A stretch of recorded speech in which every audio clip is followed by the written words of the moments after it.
We, in particular with regard to the Mumbai attacks of 2008, where a Pakistani Lashkar-e-Taiba terrorist was captured alive, India provided extensive information and evidence related to the involvement of Pakistani terrorists in this attack. Cases were registered, but you are all aware that these cases have not progressed, despite the formation of judicial teams, etc. And Pakistan has consistently stonewalled all efforts to move the investigation along. In fact, with regard to the Pathankot attack as well, a joint investigative team was formed. We gave access, unprecedented access, I should say, to Pakistani team to the site of the attack. Details of call records data and DNA, etc. were shared with Pakistan. We had shared with them details related that we had been able to access to the addresses of terrorists. We presented evidence against the office bearers of Jaish-e-Mohammed who had conspired in the attack, and the handlers of the terrorists who facilitated them and guided them in. But there has been no movement on this. So in all of this, I think the experience has not been positive, and it certainly doesn't give us the confidence now to take at face value Pakistani assertions of wishing to participate in a joint investigation. These are just delaying tactics, these are just stonewalling tactics. And in fact, there is reason to believe that Pakistan uses the evidence that we provide only to cover its tracks and in fact defend the terrorists who we are looking for and obstruct the path of investigation. A third point that I wanted to address was the claim that only civilians were killed in the strikes on the 7th of May.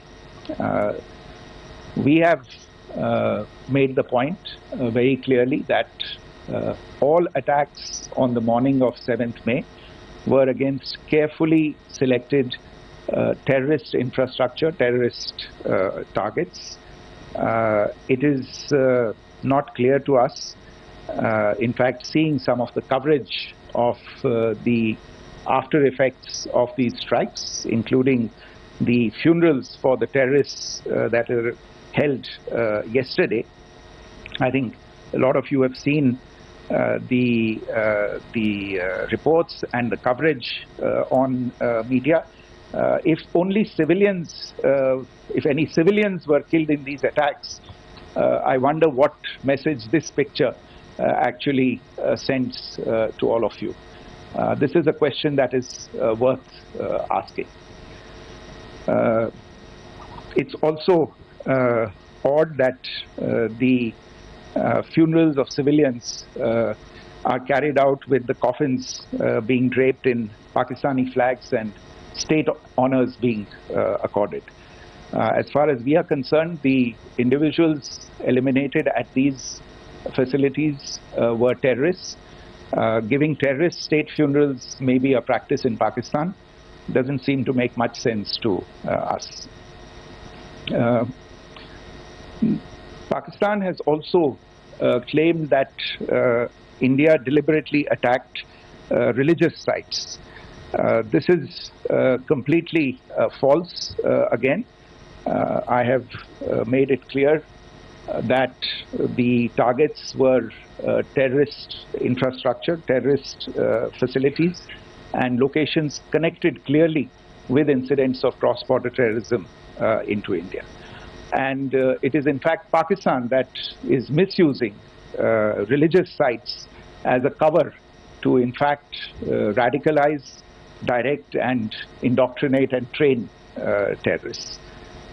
In fact, contrary to what Pakistan is claiming, yesterday Pakistan launched a targeted attack on the Sikh community in the state of Jammu and Kashmir, hitting Gurdwara in Poonch and the homes of Sikh community members, which came under attack.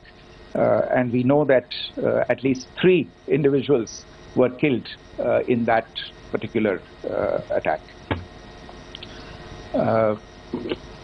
Pakistan is also making attempts to, in fact, just to add to this point, the retaliatory action that Pakistan has taken, in fact, is impacting civilians. I showed you the picture of the Gurdwara and the Sikh community members who were killed in this. There are other civilians also who've been killed and injured in these attacks. In fact, since yesterday morning, a total of 16 civilians have been killed and 59 others have been injured in the attacks by Pakistan. Not only this, Pakistan is also making attempts as part of its disinformation campaign to paint our action with regard to cross-border terrorism through the communal angle. If that is the issue, then I think I can do no better than to cite or point you in the direction of the Pakistan Army Chief's speech of 16 April 2025. I think that is the last word in communal rhetoric.